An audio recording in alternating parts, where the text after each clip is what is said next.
بسم الله الرحمن الرحيم حامدا ومصليا ومسلما اما بعد. زما عزتمند مسلمانانو، د دینه مخکې موږ یو بیان ورکړو د فقر د ختمولو دپاره، د دغې په بابت کې موږ تاسو ته د سورة الواقعه خصوصیات بیانو. د سورة الواقعه یو خاصه وظیفه نقل کړې شوې ده. هر څوک چې په دې باندې عمل کوي هغه ته به ټول ژوند کې مالی پریشانی یا څه مشکل مخې ته نه راځي، او نه به چېرته ورته د بلې وظیفې ضرورت راشي. د دې عمل په برکت سره به د هغه ټول کارونه په خپله سمیږي. صرف د 7 ورځو عمل دی او ډیر مشکل هم نه دی. د جمعې د ورځې نه واخله تر د روان زیارته پورې 7 ورځې روجې نیول: جمعه، حالي، اتوار، گل، نها، چهارشنبه، زیارت. نو 7 ورځې روجې نیول،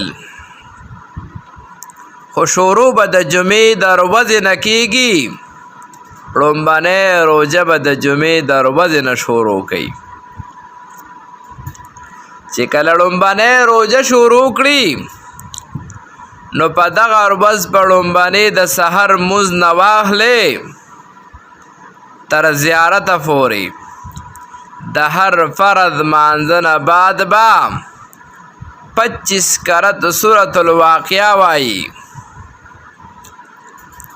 خو لباس په پاک وي، خوشبو به لګولی وي، مخ په قبله به ناست وي، او که چېرته یو ځای ورله وټاکلو او په هغه ځای کې کېناستو نو ډېره افضله ده.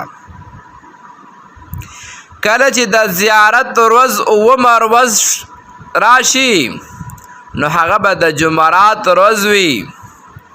په دغه ورځ د ماښام لمونځ نه وروستو 125 کرت سورة الواقعه ویل، او د دې نه وروستو په نبي علیه السلام مبارک باندې 1000 کرته درود ویل. نو د دغه انسان دا وظیفه تر دې ځای پورې مکمل شوه.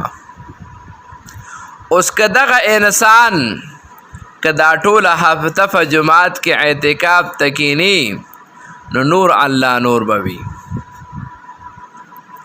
او که چېرته داسې په کور کې پوره کولی شي د لمونځ نه بعد په جومات یا په کور کې نو هم ښه ده.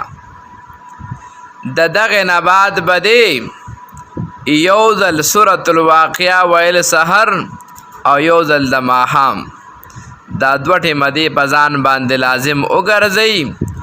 انشاءالله چې په هر مقصد کې به ورته کامیابي حاصله شي، او انشاءالله هر یو مقصد به الله رب العالمین پوره کړي.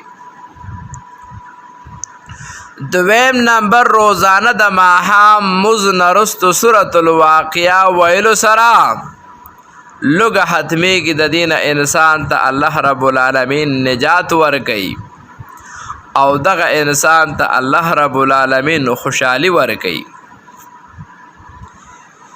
3 نمبر که کوم مالی مسائل انحطې وي یا د جیداد وغیره مسله انحطې وي نو 41 ورځو پورې د ماسخوتن لمونځ نه وروستو 41 ځل سورة الواقعه ویل مجرب عمل دی چې انشاءالله د مالی څه رکاوټ وي هغه به ختمېږي، او 2 نمبر که د جیداد وغیره څه مسایل وي هغه به ختمېږي.